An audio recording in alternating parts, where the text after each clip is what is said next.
My dear respected brothers and sisters, Assalamu alaikum wa rahmatullahi wa barakatuh. My brothers and sisters, I just want to say a part to you first, and I want you to follow me through with this. And as I say this, just concentrate on the words that I'm actually saying, what I'm actually saying, and realize what it is that I'm trying to convey to yourselves. So I didn't really realize that it would happen to me like this. I didn't realize that it would happen to me like this. And I didn't realize that it would be so sudden. And I didn't think it would be like this. And I didn't think that my dreams would be over so soon.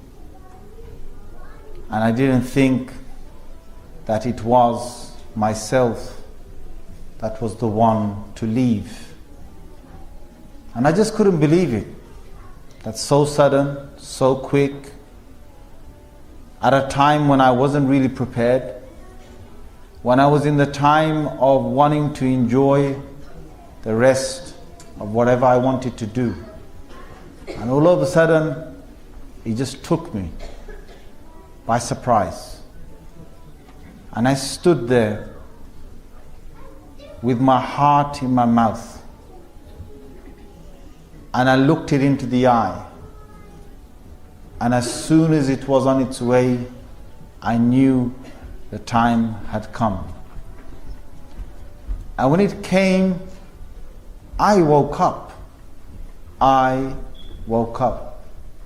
I, the individual inside, woke up. And it wasn't me anymore. My body froze. My whole hands, my feet, they were chilled. I felt like a thunderbolt going down my spine. And I just looked with mouth wide open. And I thought to myself, this is it. And as I was thinking about that, I thought, what is it that I can do? And as I froze there and I knew that this thing had come straight through the wall and right at me and stood before me just a few yards, and I knew it couldn't be a joke. It was true. But what is it that I could do? And I wanted to scream, but I couldn't, because it was me, not my body anymore. It was me. This body, I realized, was really not mine. And I was within it all this time. And I was the person controlling the body. And I knew that one day this had to happen. But I never knew that it would happen like this. And I wanted to scream, but that's what the body does. But I'm no longer the body. I am the person inside. I've been the person inside. And it all makes sense right now. And I look around at the other people who are in the room, as they're all looking at me and towards me, being so shocked. And I realize that all the people who are my own blood relatives, and the very people who I knew all my life, I didn't see more of their bodies than I saw themselves. For now I looked at every family member around me, and I saw that they too have got bodies that are being leased to them. Bodies that are being leased to them. And my body was also a lease. And the lease has now, or is about to expire. And I realize that right now if I say to Allah, oh Allah, I really, really, really am sorry. Sorry is too late. For the one who has seen parts of the afterlife and the one who has been woken up by the arrival of death, that person has got no way of saying sorry to Allah anymore. For tawbah is only accepted, repentance is only accepted before one sees death itself. And as I stood in this room and the pain took over my body, and I've always been a healthy person, I've always eaten my good foods and my nutritious foods, and I've always had my good vegetables and I've always stayed away from those things that would corrupt the body. And I've always done exercise, but death sees none of that. It's time. And when it's time, it's time.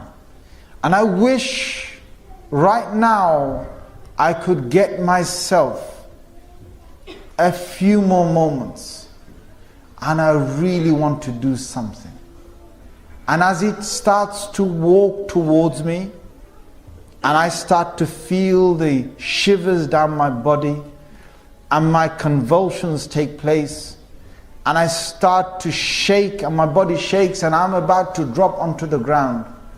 As a healthy individual, when the time has come, any excuse is a small excuse for God to take anybody's soul, which is the real self, back to the real world. And I realize at this moment that is all fake around me. And the fake world around me disgusts me. And I look and I see my family members who are around me. And I see each and every one, and I only can feel sorry for them. For what have they done? But that's not what takes over my mind. What takes over my mind in a flash is my entire life. And I look back and I think to myself, what is it that happened to me? For I allowed the gifts of God, the very things Allah gave me as a bounty, and the comforts He put me into, and the wonderful moments I had, those were the very things that made me move away from Allah. They should have brought me closer to Allah, but they took me away from Allah. And I look back and I think to myself, damn, what did I do? And I can see right across my life. And I see so many nights that I spent in playing games, on my console games, and my box and whatever I had, and laughter of my friends. And I did enjoy those moments, but damn, those moments are not going to help me right now. Nor are those friends going to travel with me right now. Nor is any one of them going to be with me right now. And if they were to see what I'm seeing, they would run as fast as a zebra from a lion. Farrat min qaswara. And if I could do it right now, I would run as fast as I could. But I can't. I'm frozen. And this body is frozen.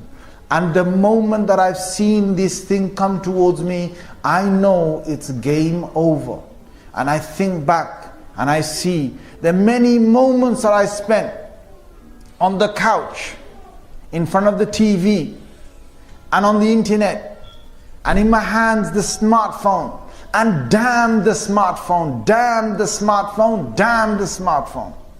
But it was difficult for me to waste time always on the couch. But it was so easy for me to waste time when I've got that thing in my pocket. And I carried it around.